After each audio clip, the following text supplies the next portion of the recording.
everybody.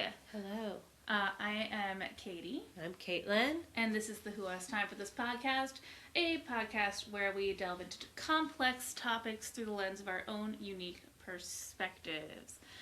And today we're going to be continuing going through just some advice on how to keep yourself together while the world is burning. Yep. Last time we went through some general pieces of advice that I compiled just, through my brain. As a therapist, I think about this stuff a lot, and I do a lot of these kind of things with clients. So we're just talking through ways to kind of re-look at how you see things, how you experience things, how you actively go about doing things. Yep. And so let's just jump right in. All right. Okay. We're going to start with, don't compare yourself to other people. For example, I love cooking. I get joy from it. I find it a mindful and creative practice. If you hate cooking, that's fine. Take shortcuts. Get a meal box delivered. Yeah. Who cares? Right. Just because I like cooking doesn't mean you have to, Yeah, that's just one example, but... Yeah, and I think a lot of this comparison obviously comes from our age of social media, where people are sharing their lives, often curated, to the public, and then you're like, well, this person does this, I should be doing that, because they're doing it, and then it's a whole thing. And, why don't I look like that when I wear these clothes? Well, you're not a millionaire who doesn't have to work 40 hours a week and can spend 2 hours every day in the gym. Right. And it's obviously I think we always felt this way about celebrities, and we had magazines that talked about celebrities days and what they do, but sometimes I think with our parents and especially our grandparents, did they care about other people and how they live their lives? I think it was more different. Comparing yourself to your neighbors and stuff. Yeah, keeping up with the Joneses. Exactly. So if somebody had a new car, yeah. So it's so it's always been there, but not as amplified as it is today. Yeah, now it's with our phones and peeks into every person's lives. Yeah, but I don't know. Maybe if you really hate your neighbors, maybe it did really make you mad all the time. Oh, yeah. Or feel inadequate or whatever. Yeah. To quote George Bailey, when his kid was like, "Did you see the neighbor's new car?" And he's like, "What's wrong with our car?" Yeah. So, George Bailey coming in the clutch always. Yes, always. All right, next one. We're going to try to move right along with this. Know that perfection can be the enemy of good. Yep, that's the truest thing ever said. We can't do everything. Political-wise. Nope. If you boycott every single corporation that does evil, where are you going to buy groceries? Nowhere. Farm. Yeah, if you have a farm, if you don't live in a city. And there's no, perfect moment for something that you've been looking forward to. There's only now and later. Yeah. So, if you're waiting for that perfect moment, it's never going to come, so just do it. Yes. Is it better to wait for that perfectly timed moment and maybe never experience it or do it? Or is it better to try it now when it might not be perfect? Or just, literally in any way, just try to, just do it. Just do it in some way. Even, I don't know, just, the everyday thing, if I remember having a conversation with someone about how I got reusable silicone Ziploc bags, so I don't have to buy Ziploc bags, but I still have Ziploc bags for when I need them. Yeah, you can do both. Or I'm trying to cut down on plastic bottles, and I do it when I can. But to try to just get rid of all the single-use plastic at once, it's too much. It's overwhelming. So you do it as you can. You try to do good. It's not going to be perfect. Yeah. Don't don't wait for it to be perfect and then never do it. Yep. Like, if you want to get rid of your Amazon, but you still have Netflix because you want to watch TV at night, great. Like, you got rid of one, you know? Yeah. Just try to do your best. Yeah. I have a lot to say about this from the political standpoint, but it's probably best to save it for another episode where I can talk about it for an hour. But quickly, some talking heads out there are not congenial to the idea of perfection is the enemy of the good, and I'd just like to say that when your political instincts are to be destructive and not constructive, you're not going to persuade enough people to follow you, because society is built on trust, and trust does not come from saying that we should just blow up everything. So you have to be lesson. You can't just be against something, you have to be for something. Yeah. I have a whole dictionary about this I could talk about, but anyway, just when you see stupid dumb videos like that and clips on Instagram or TikTok or whatever, just no, that is incorrect. Like, that's why you see people like Mondani getting votes from people who voted for Trump, because he's or not, AOC. Yeah, he's not just like, we need to take down Trump. He's like, I'm gonna fill the potholes. Right, exactly. He understands that people have we're more likely to achieve things when we get to a point where it's like live and let live. Like, I'm fine and secure, so I don't really care about anything else. Like, that's just how human beings are. So if your pothole needs to be filled and that makes you feel good, and then you don't care, like, you're happy to have universal health care after that because you feel like one friggin' thing got done, that's honestly, that's yeah, how people feel. That's how people engage. That's how it is. Did you see when he filled potholes, all the people were sharing, like, 6,600 holes filled? Yeah. Like, just making it was great. Yeah. Okay. That's how people feel. Yeah. That's how it is. Okay. Kind of related. Doing something small is better than doing nothing. Yep. Like, personal, not political activism-wise, like, if cleaning your house is daunting, yes, and you're just letting things pile up because it's so stressful, like, set a timer, clean for 5 minutes. Just do 5 minutes. Yeah. Or, like, do, like, I'm just gonna do the dishes. Yeah. That's it. Yep. Something's better than nothing. Same thing goes for activism and trying to do your best for the world. Yeah. It kind of goes hand in hand with the perfection is the enemy of good. Yeah. Like, again, something is better than nothing when it comes to boycotting, or when it comes to things like that you're trying to do to help the environment, or like, I don't know, you can't give $10 a month to every single so charity out there, but maybe you can give $10 a month to 2 charities out there. Yeah. That's better than no charities. Like, just something, do something. If your depression's really bad and, you can't, like, get yourself to get up and go out and do things like, I don't know, can you brush your teeth today? Yeah. Like, can you wash your face? Like, just do something. Yeah.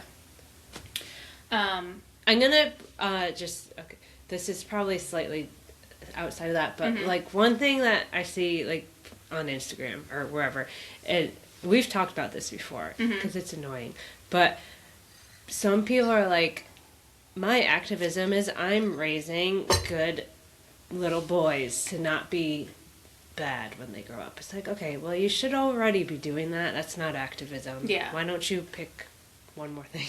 Yeah, that should just be what you do. That's just like a normal thing to do, and that's not. It sucks that it's not. Yeah. It's really sad that it's not a normal thing to do. It is, yes, but you can also donate to a charity. You can do one more thing because you should already be doing that. That should just be like the status quo.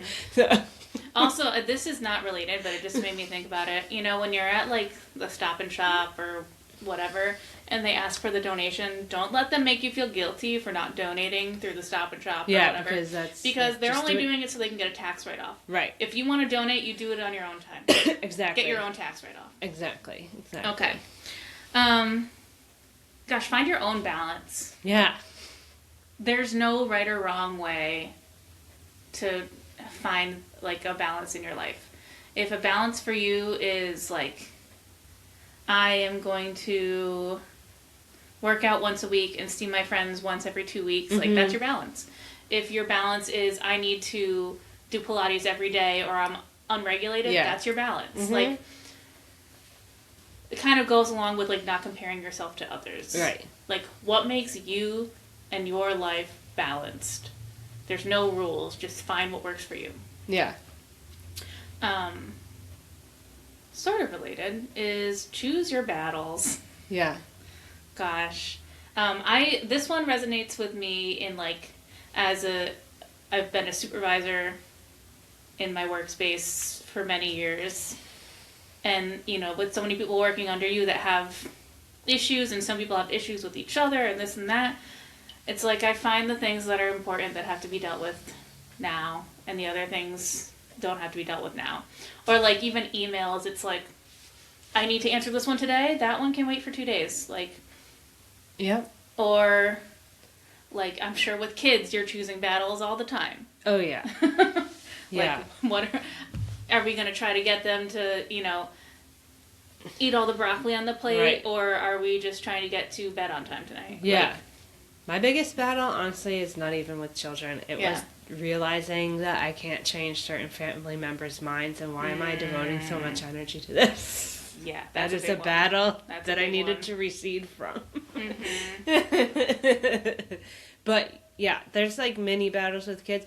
It gets, like, much easier the more time goes on. And even with, like, the second kids, like, I remember when something was a huge battle with the first one, because I never did it before, and now it's like, who even cares? Yeah. It doesn't even matter. Like, going back to the family member thing, like, when you stop, like, devoting so much energy to that one specific family member, and you can, like, devote energy to, like, other people who might be more open to exactly. hearing things. And you can do it less combatively. Yeah.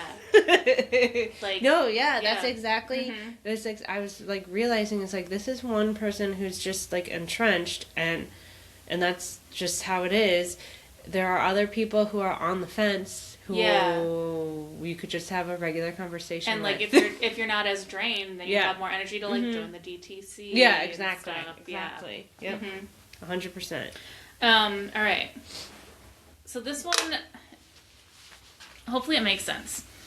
Don't worry about whether you're a quote-unquote good person or if you're, like, rotten at your core. Like, just, like, people are a lot of times worried that they're, like, a bad person. People are worried that they're just, at their, like, nature, they're just bad. And here's the thing. Bad people don't worry about this. They don't care. So Never that's even your crosses answer. their mind. Like, if a thought pops into your head and it disturbs you, remember that, like, sometimes our thoughts are our brain trying to process ideas and concepts that we've heard about elsewhere. Yep. But the important thing is your reaction to these thoughts.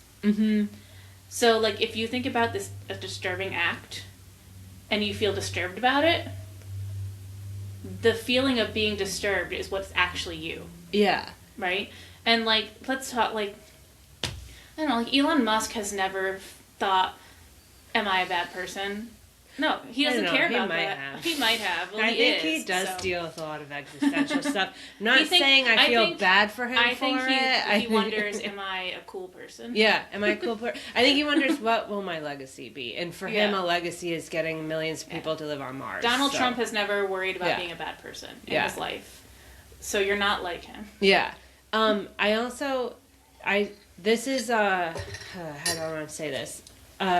Yes. People have different perceptions of what is good and bad on, like, the good-evil axis or, like, the legacy axis, and they confuse the two things, which is where I see Elon Musk falling. He's just an idiot. Yeah, but his legacy sucks. Yeah, exactly.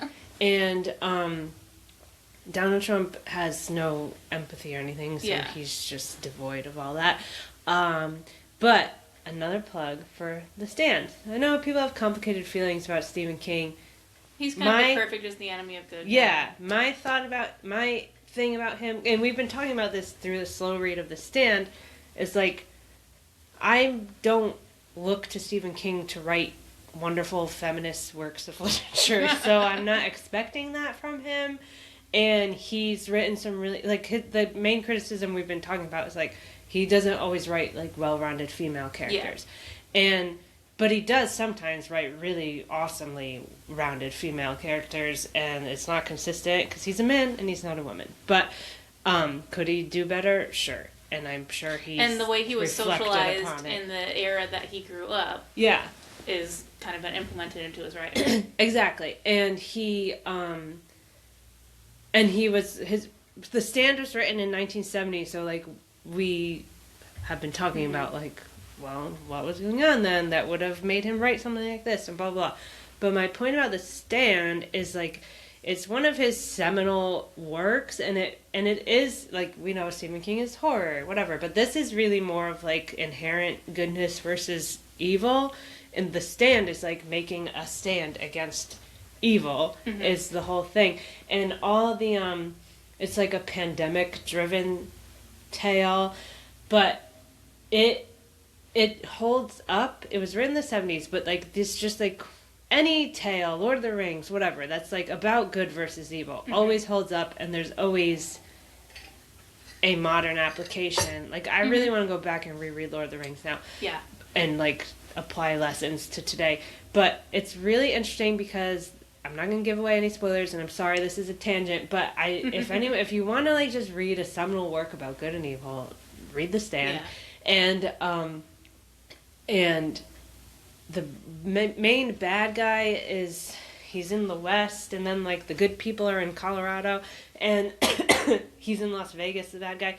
But all these things, like, all the tech people just, like, floated to the bad guy after the pandemic happened, and it's like, what happened now in modern days? All the tech people, because the bad people get the trains to run on time, because they're just care about efficiency, and I'm using the term bad loosely, and then the good people are like, well, but how do we, like, reestablish democracy, like, overthinking everything, and then the tech people gravitate to the efficiency people, the good people gravitate to the amorphous people trying to, like, reconstruct society, but, like, not everyone in Las Vegas is bad, they're just scared, and this guy is, like, strong, so they're gravitating toward him.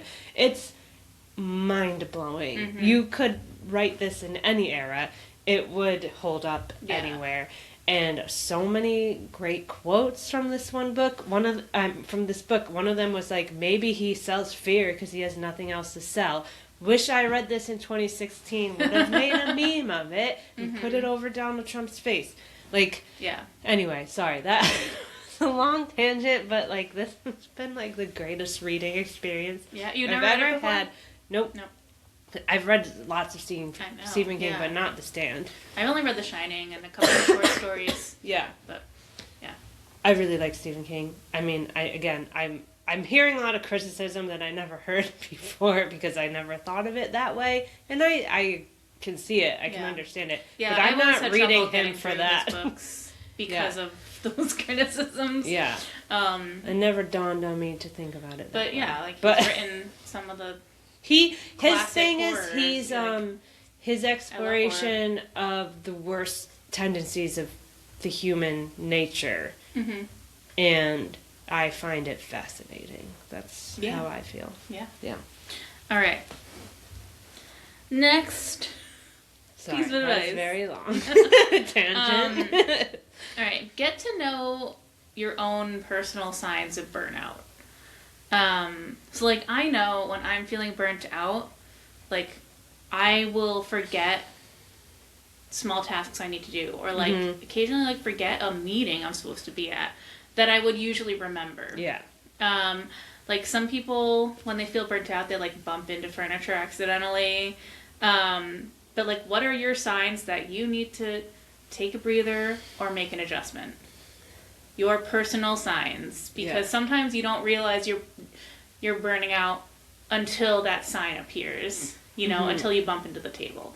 Until I'm like, oh, I had a meeting and I missed it. I need to cool down a little bit. Like, it's just a very useful little tool. Yeah. Notice what that sign is. Okay, next one. You need to make a change in order for your circumstances to change. I don't mean you need to pull yourself up by your bootstraps to get out of poverty. Mm-hmm. What I do mean is you need to be open to the possibility that sometimes you might need to make a change in your life. Routines, habits, the company you keep. Like, can you identify things in your life that aren't serving you? And can you identify why they aren't serving you? And then, like, so once you kind of figure out what's kind of getting in your way, why it's getting in your way, why it's not serving you, why it's not good for you. The next thing is, can you identify what were you getting from this thing in the first place? And can you get that from something else? Mm-hmm. So, like, for example, like friends. Like, say you were rolling with a group of friends and you realize, like, you're not happy and you don't feel good when you spend time with them. Or with one particular person. Yeah. We've had this experience. And then, like, can you identify why you're not feeling good with this group of people? Mm-hmm. Maybe they don't treat you nicely. Like... Yep. And then, okay, so what were you getting from this in the first place? Why did you first start hanging out with them? What were they giving you? Okay, find that elsewhere. Find that in a different group of people. You know, like, you got to make a change. Yep. If, you know, gosh, people sometimes just get so stuck because they won't take the leap and make this one change that will help them, like, it'll trickle down and change everything in their life for the better. Yeah. You just gotta make that change. Mm-hmm. Alright. Now, if you identify something that you need to change, what can you replace it with that better serves you? So, what do you change it to? Like, okay, I cut this group of friends out of my life and now I'm alone and I don't have any friends. What do you replace it with? You know, this is called, if it's a behavior, it's a replacement behavior. So, like, let's talk about, again, like, if you're self-harming because of, like, a specific sensory input, you know, maybe, like, it feels really good to, like, scratch at yourself because that, like, hard scratching just feels good on your skin. But you're, like, scratching yourself raw and bleeding. Can you get that sensory input from something else? Like, what is it giving you in the first place? You know? Like, just try to identify what you're getting out of this and how to get it from something that better serves you. Stuff like, if you're picking at the skin because you like the sensation of picking, can you get a pick mat? That's a thing that exists. But this works for, like, non-physical habits and behaviors as well. So, like, just what are you getting out of it? How can you get that in a different way? Are you getting something sensory? Are you getting something emotional? Are you getting just, like, the reward of being around people? Whatever it is, I'm sure you can creatively find a different place to get it. Mm-hmm. All right. Moving on, but still related. Be open to the possibility that you may need to change some of your ideas and your views. My favorite topic. When you hear something that makes you big react, when it makes you feel, notice it. Mm-hmm. Explore why. Why is it? What's making it you have the big feels? Strong reactions are an indicator that you should spend some time reflecting about it. Yeah. Maybe you reflect and realize you were right and the idea that caused the reaction was wrong. Or maybe you realize you might want to adjust some of your own thoughts and ideas. But it's really important to reflect on that. Yeah. And I think also, as you're reflecting on it, it's not even so much reflecting on I mean, you should reflect on yourself and what prompted you to have a big reaction, but reflect on where the view came from, because, like, I think a lot of, like, what's missing generally is, like, especially with social media, with all of our fights happening on social media or whatever, we're not, like, thinking about where the person who made the argument is coming from, and they could be dead wrong. I'm not excusing them, but, like, are they 97 years old? Did they grow up in the Great Depression and they really believe in bootstraps because that was a big thing back then? Like pulling yourself up by your bootstraps. But also FDR, I don't know, whatever. A lot to unpack there. Are they from Appalachia? And I mean, these are very extreme things. I'm just thinking of, like, things I've been reading, and I've read Theme and Copperhead, which was really it showed me a way of life that I had never encountered before. What school did they go to? Like, these are all, like, you don't think about it. This is all really important. Do they go to church every Sunday? Like, these are all things that color everybody's way of thinking, and maybe they just never thought of something the way that you thought of it because you're from different places and spaces and times, and we're not all right and wrong about everything. Everybody is, like, in a gray area about, like, literally everything, except for, like, you have to respect humans, like, of all kinds. Yeah.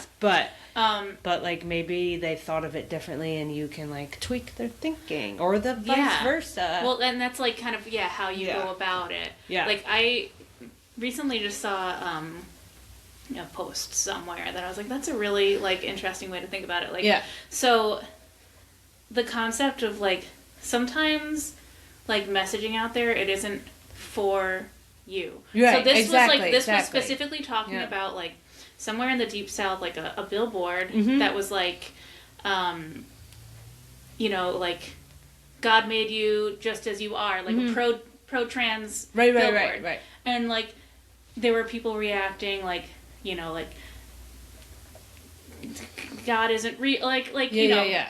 Right, it's not for you, sorry. So, but, like, yes, like, okay, yes, you're trans and you're an atheist. That's great. You already know that. What about the trans person in the Deep South who goes to church every Sunday and thinks they're a mistake? Yeah, it's for them. It's for them. And that's how you get to them. Know your audience. Yeah. That is, but like, it's like knowing where knowing where they're coming from, so you can tailor your approach to them. Yeah. So I'm a candidate that I've been in touch with about things is very progressive. And but we were talking about, when he talks to base Democrats, he's like, abolish ICE, do this, because that's what they respond to. But I guess he was given advice that was like, oh, if you go up to a Republican, you're like, abolish ICE, they're just going to laugh in your face. And he's like, I'm not an idiot. Yeah. I know how to talk to different people about different things. And exactly. Well, like, know you ever see audience. Those videos of, like, Bernie Sanders going to, like, a deep red, because Bernie is a talented communicator and talking to like a group of people, and they're like, "You're a Democrat?" Yeah, because he knows. It's like, yes, I want to work for people. Exactly. Bernie gets that there are different ways to message the same ideas. Maybe not the same specific policy or whatever, but the same, like, desire to not feel strapped all the time. Yeah. Like he knows. The reason people voted for Trump was because he lied to them, and he told them he was going to fix these issues that we also want. Yeah, and then specifically with, like, an AOC type of person, she, like, in her county that, or whatever her district she represents, went for Trump, but she got reelected. So she did an Instagram live or whatever, I don't remember exactly, like, right after the election, and was like, why did you vote for me and vote for Trump? And people are like, because you listen and you deliver. Yeah. And which is, like, they trust her because she's good on her word. And she came in guns blazing, super progressive, but she's actually been, and she still is, but she's, like, learned how to message better, or not better, I shouldn't say better, but more broadly, and she's getting a lot of heat from like leftist groups that supported her in the beginning, and she's like, what do you want from me? I'm still fighting for the same things, but I can't say them this way to certain people. Like, I'm trying to be a woman of the people, and she had to like do some what's it called? Not PR work, but like she had to like go back to like the DSA, the Democratic Socialists of New York or whatever, or like super leftist groups who felt like she abandoned them. She's like, I didn't abandon you, but like I got voted into a system that is a system that I'm working through, and you got to have some trust in me that I'm still like I think that's a fine line for sure for another podcast episode. Yeah, exactly. But anyway, my point is, I forgot what this exact point was. Oh, reflecting on about things is like everyone's coming from a different place, and you can't just assume everybody takes in information the same way you do. So, but coming back to my original piece of advice about this, is that you can't control other people, but you can control yourself. So when you feel those big reactions to something that somebody says, do the self-reflection you need to, and you might have to make a change. That's what you can control. And also you're not responsible for how other people react to things. Exactly. You're only responsible for yourself. And your anger might be because they're, being horrible to people. Or it might be you just reflect on it and see how it sits with you. All right, next one. Know that you're not doomed. We're not doomed. The world is going to keep turning. There's a lot of bad out there in the world. There always has been. But now we get to see it 24/7 live streamed. And it's awful. It's awful. The world is awful right now. I'm not denying that. It's always been awful, though, so remember when people used to be like, just cut people's heads off and put them on spikes? At least we don't do that anymore. So, doomerism and negativity sell. They're pushed in your algorithms. The positives, like the fact that most people are against the bad, and all these people who are actively taking steps against it, they don't often make it to your feed because they don't elicit the strong reactions that the algorithm wants. Doomerism, it's contagious. It's going to cause you to spiral and fret and stress more than you already are. So, like, how do you stop yourself from falling into it? Take steps to try to not fall into it. You're not doomed. Okay, next one is find community. And this might also involve going out of your comfort zone. The cost of community oftentimes is inconvenience. So it's kind of the opposite of like this like algorithm AI world where it's like everything is streamlined so that there's no friction. Community is the opposite. You might be inconvenienced. There will be probably some friction in your life. You're going to have to go out of your way to be there for others. But we can't stay mentally fit without others. Building a social safety net requires you to give some of yourself to other people. But it's so worth it 1,000,000 times over. With community, you get to spend time with other people who are working toward a shared goal with you. You have support when you end up needing it. You have people to share with, to share needed or wanted items, to share ideas, to share creation, to share time. Like I said before, like in the last episode, humans, we're social creatures. We need other people. But you have to actively seek that out. And you have to put effort into it. So try to make a community. Sometimes your community might involve some people that, again, like you don't share every single idea with. But you still need to build a community. And you still need to have a social safety net, even if you're not 100,000% aligned. I also feel like the default method of building community at the moment, and this kind of went on steroids during COVID, is a book club. And like Everyone's like, let's start a book club. And I know, I mean, that's great if that's what you want to do. But it doesn't have to even be like that, like specific. Yeah. Like it could just be like going for a walk and be like, let's walk and talk. Let's get coffee. Yeah. Talk about this thing that's bothering us in our community, in our town. And like if there's a hobby you like, yeah. I'm sure there's a group out there that meets to do it. Yeah. Like if you like to bike, there's probably a biking group. If you like to knit, I'm sure there's a knitting group. Like, just find community somewhere. Or like, yeah, just go to like some third space that isn't particularly expensive and be like, I'm gonna go here and do my knitting. Does anybody else want to come? Yeah, we could have a coffee or a beer, or whatever.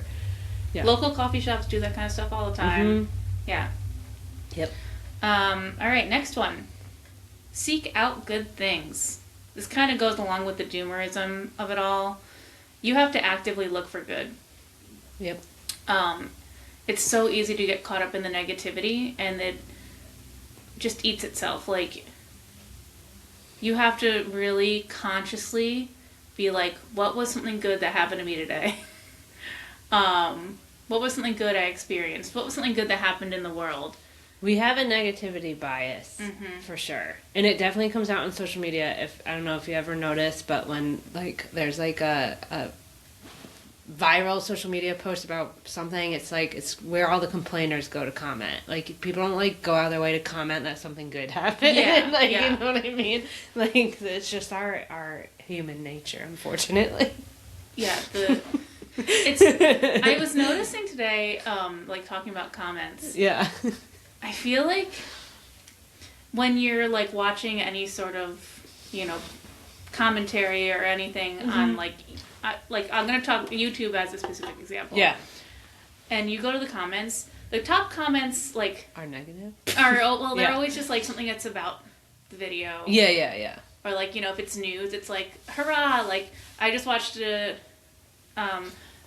news story about how Hawaii is challenging Citizens United and making it illegal in their state, and all the comments are like great job Hawaii, everyone else should follow suit and this and that. But then when you click on that comment, the comments below it, that's where the trolls come in. Yes, and it's never like the troll making a comment. It's good. Like they always have to comment on somebody else. For that human and argue interaction. them. Yeah, they're looking for that negative human interaction. Yeah, exactly. And it's like, no, just find the good. Yeah, exactly. Yeah. Related, find the good in small things. Yes. There's so much big existential dread happening, but the small things can be just as like existential. Like smelling the roses is a cliche for a reason. Just being out there and realizing like there's this beautiful living flower that brings so much beauty and into the world, and it smells nice. Like that is a good thing, and that's like, I don't know, that's tied to like the very nature of our beings, and like that's all existential too. And it's good, it's nice existential. So like pet your dog, like hug your friend, like find the good in small things. A cup of coffee on your balcony in the morning, like let yourself enjoy small things.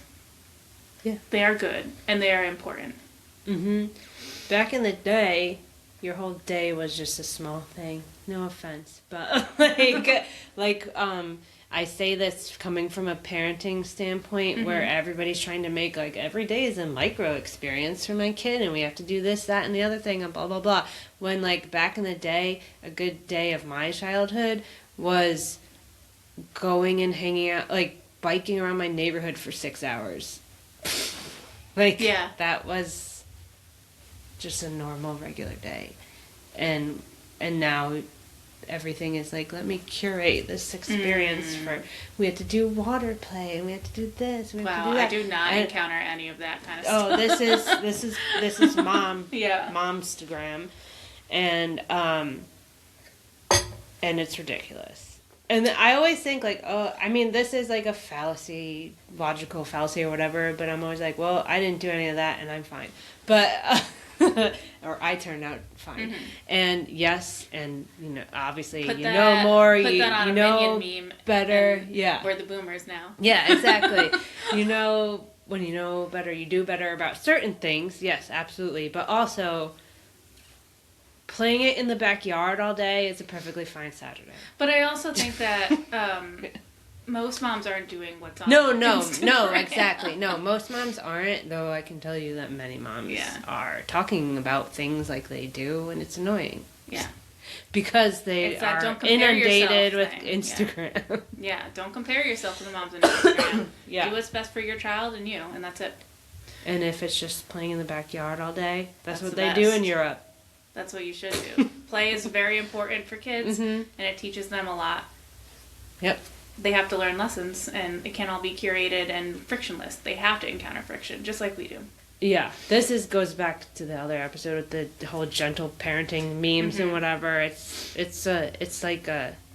I'll be honest, I don't really know the details of the gentle parenting. No, so I would not it's all like made up on social media, or amplified on social media. But I mean, this is like a big thing. Is like curating every second of every day for your kids. Yeah, you shouldn't do that. And you should not do that. They need to find learn the lessons. simple good. Then they can't solve any problems on their own. And they have to be bored, and things have to be simple. Yep, like boredom is very important for development. Yeah, and then so that's how I internalized what you just said, was through that, because that's something that I've been navigating. But obviously applies to just a regular everyday in an adult's life too. Yeah. It's just, you don't have to overschedule yourself. You can just enjoy your cup of coffee. Oh yeah, I love doing nothing. I don't get to do it a lot, but I love it. Yeah. And I know most people have a hard time with it. All right. Next one. We're almost here. The next one is to find your power. Identify what you can control. Try to let go of what you can't, but grab onto the things you can. So this is just in your day-to-day life. This can be in political activism. This is you can't control what the president does. Right. You can control where you spend your money. You can control what you say to other people and the messages you spread. You can control how you talk to your family and friends, and if you educate them about things that they might not know about. You can sign petitions. What is something that you can do? You can join activism groups. Do the things that you can, but try to let go of the things that you can't. I know that trying to let go is harder, but I feel better when I'm feeling oh my god, the world is spiraling and everything's awful, and I'm watching children being murdered every day, and but people won't even, admit that there's a genocide happening. Okay, what can I do? I can donate to a cause that's trying to get aid into Gaza. Find your power. Find how you can, what you can control, and then you put good into the world, Yeah. How can you put good in the, and when I'm talking to, my clients, some of them are kids. They can't, donate. They can't go to a rally. They can't join an activism group. But it's I don't know, they can talk to their friends about things. They can, make a piece of art and hang it up and talk to their family about it. Yeah. Where's your power? Right. Kind of related to that, how can you make the world a better place today? In any way. It can be teeny tiny. It can be small. I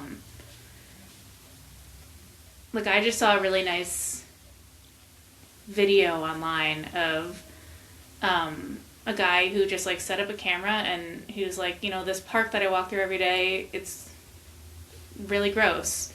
And he's I'm going to clean it up. I have a Saturday. Yeah. So he cleaned it up. He threw all the trash out, and then he walks by it every day on the way to work, and he's oh, now there's kids playing at the basketball court that I'd never seen before. Yeah. So he made the world a better place that day. Yes. Just actively doing something. It doesn't have to be cleaning up a big old park. It can be something small. But there's something you can do today to make the world a better place. Yes, and I have a very interesting little story about something like that in mind that brings both that and our negativity bias of having to be negative about everything. So in my neighborhood Facebook group, somebody was like posted a picture of herself like with all the like litter gathering tools, and she had like the yellow vest on. She was like, and she's just like, I just spent X amount of hours cleaning up this place, blah blah blah. I'm gonna try to do this more regularly. I just want to put it out there. That's awesome. Blah blah. But then people were like, well, I would have helped if you had, like, said it beforehand. Do it. Go out there and do it. Right. And so it's just like, oh, my God. See, it was, like, a good thing. She wasn't... I kind of said it in, like, a braggy way. That's not how she said it. I just don't remember what she said. But she was just like, I want to make this a... Like, I think she was just like, I randomly had time, so I just decided to do it. That's awesome. And she... I was like, I want to make this a regular thing, so here I am posting about it. I'll let you know next time. But, like, the people, and, like, most people were like, oh, wow, that's great. I want to do it next time. But there are the negative Nancys out there who, like, cannot just let something be good. They have to be like, well, if you had said this before you went, I could have helped you today. I was like, oh, my God, you're missing the point. And that's something that I'll also is, like, a human nature thing, is that we are always looking to follow somebody else. Yes, right. Rather than just go out there and blame do it. And then blame them for not telling you ahead of time. Yeah, it's easier to be a follower. That's just in our nature. Like, yeah. There are followers and there are leaders. This is a big thing in the stand too. And like even like there's psychological studies that you learn about in ethics, like that are about like authority, and people just follow authority. Yeah, especially if it projects strength. That's the Milgram experiment. I don't know if any listeners know it, but you learn about it in ethics classes because it was unethical. Right.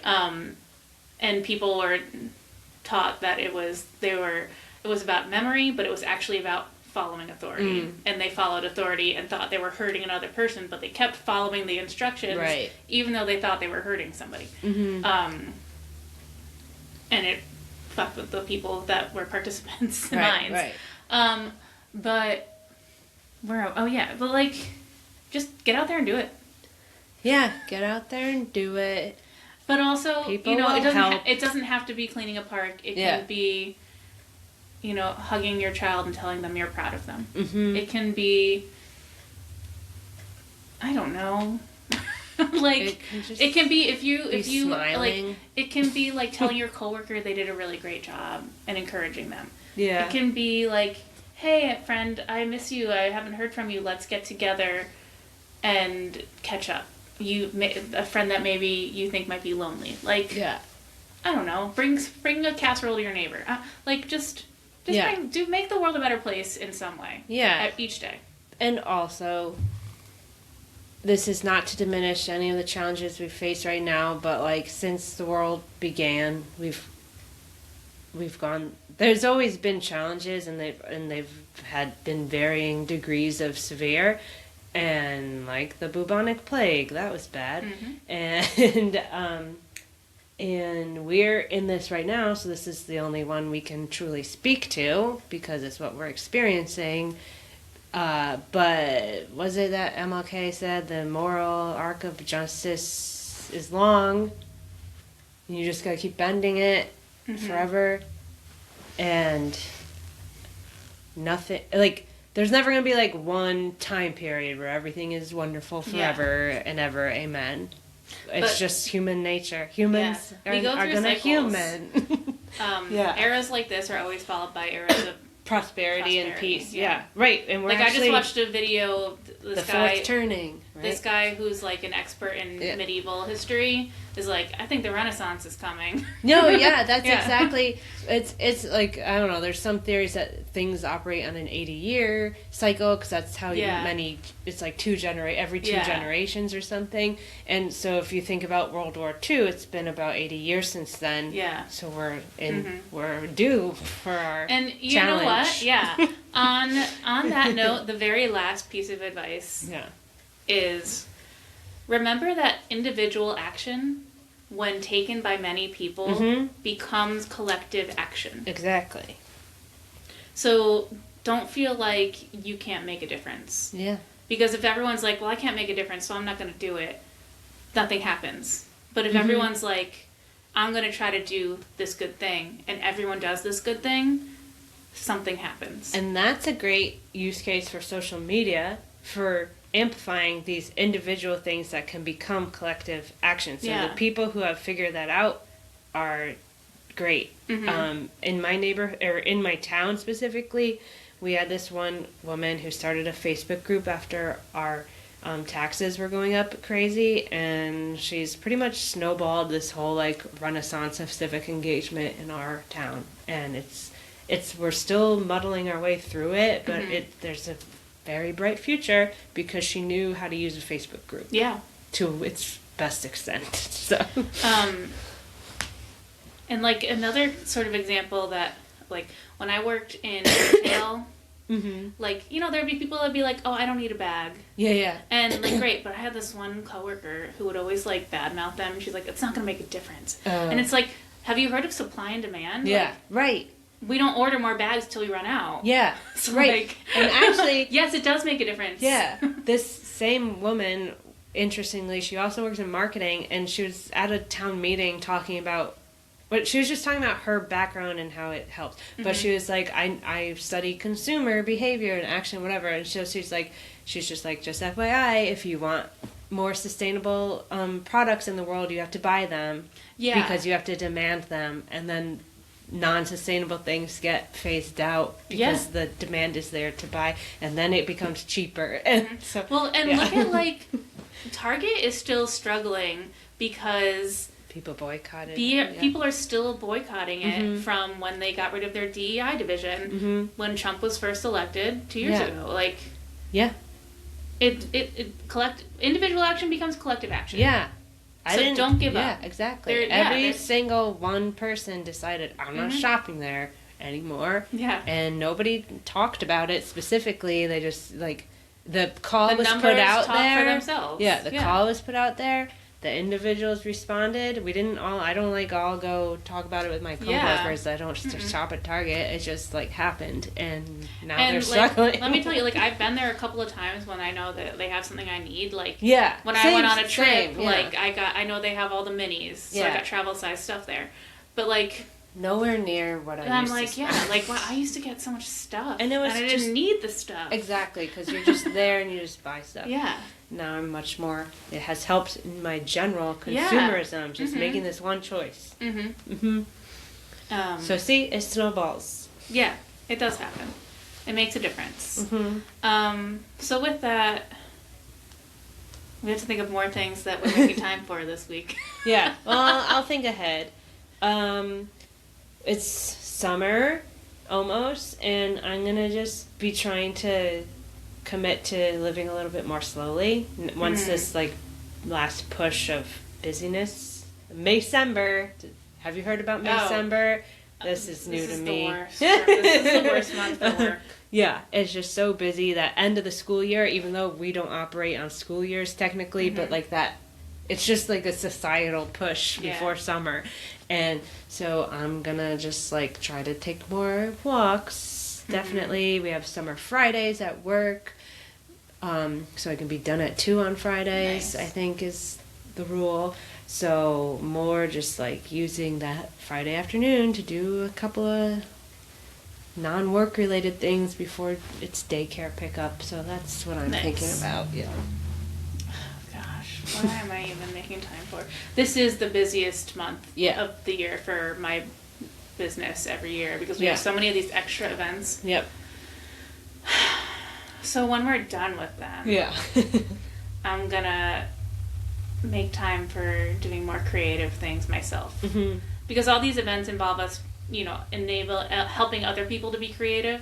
Like we go to like community events and we have a booth where we're doing community art projects and everyone contributes to it into a larger project. Kind of like individual action becomes collective action in an art project. But this time of year, I don't do any art for myself. Right. Because it's all facilitating it for others. Mm-hmm. So when that's all finished, I'm going to make time for doing some creative projects for myself. Yeah. Mm-hmm. That's great.